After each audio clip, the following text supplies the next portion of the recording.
ఉస్మానియా విశ్వవిద్యాలయం ఆర్ట్స్ కళాశాల ప్రాంగణంలో విశ్వవిద్యాలయ వికలాంగుల ఫోరం ఆధ్వర్యంలో వికలాంగుల హక్కుల చట్టం 2016 అమలు దినోత్సవం నిర్వహించారు. ఈ కార్యక్రమానికి కోదండరాం ముఖ్య అతిథిగా హాజరయ్యారు. దివ్యాంగుల హక్కులను పూర్తిగా సాధించాలంటే ప్రభుత్వం తక్షణ చర్యలు తీసుకోవాలని కోదండరాం సూచించారు. దివ్యాంగులకు సౌకర్యాలను హక్కుగా పొందే అవకాశాన్ని చట్టం కల్పించిందన్నారు. హక్కులను అమలు చేయడానికి ఇంకా కూడా పోరాటం కొనసాగుతుందన్నారు. కనీస సౌకర్యాలు దివ్యాంగులకు అందే విధంగా ప్రభుత్వాలు కృషి చేయాలన్నారు.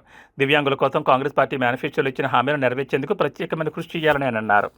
వికలాంగుల హక్కుల చట్టం 2016 అమలు దినోత్సవాన్ని పురస్కరించుకుని ప్రొఫెసర్ కోదండరాం సార్ గారు కేక్ కట్ చేశారు. దివ్యాంగ మిత్రులకి కేక్ తినబెడతా ఉన్నాడు.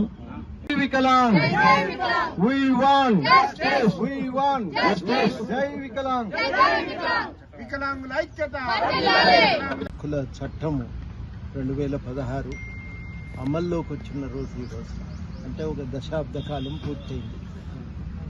వాస్తవానికి చాలామందికి బయట కూడా తెలియని విషయం ఏంటంటే ఈ వికలాంగుల హక్కుల చట్టం కోసం చాలా సుదీర్ఘ పోరాటమే జరిగింది.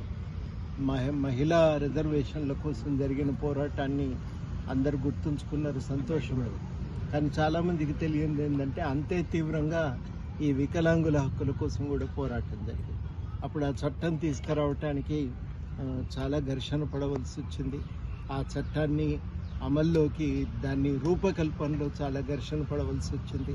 ఎందుకంటే అంతకుముందున్న అవగాహన వేరు. వైకల్యం అనేది ఒక వ్యక్తిగతమైన ఆయన ఏదో శాపం వల్ల జరిగిన పరిణామంగా చూస్తాం.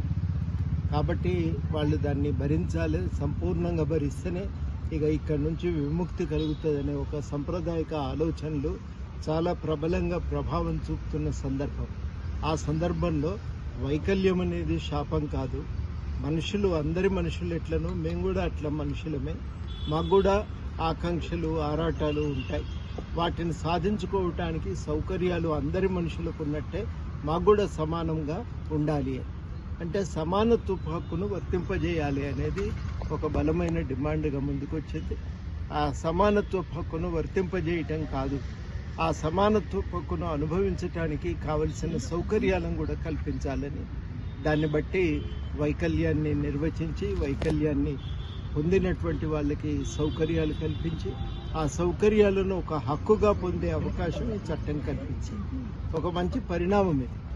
ఆ హక్కులను అమలు చేసుకోవటానికి ఇప్పుడు ఇంకా కూడా పోరాటం కొనసాగుతూ ఉంది. వాళ్లకు ఉద్యోగాల్లో అవకాశాలు కానీ, లేకపోతే చిన్న చిన్నవే మెట్లెక్కటం కష్టం. మేము నిజాం కాలేజీలో చూసేది 3వ అంతస్తులో క్లాసులు ఉంటుండే. కష్టపడుకుంటూ చాలామంది పైకి వచ్చేవాళ్ళు. అట్లాంటి ఇబ్బందులు ఉన్నప్పుడు ఏం చేయాలంటే వాళ్ళ కోసం ప్రత్యేక సౌకర్యాలు కల్పించాలి. ఇవన్నీ కూడా చట్టంలో రాసి ఉన్నాయి. ఈ సౌకర్యాల అమలు కోసం ప్రభుత్వం పూనుకొని దానికోసం కాంగ్రెస్ పార్టీ ఎన్నికల మేనిఫెస్టోలో హామీ కూడా ఇచ్చింది. కాబట్టి వాటి అమలు కోసం ఒక ప్రత్యేకమైన కృషి జరగవలసిన అవసరం ఉంది. చాలా చక్కటి సూచన.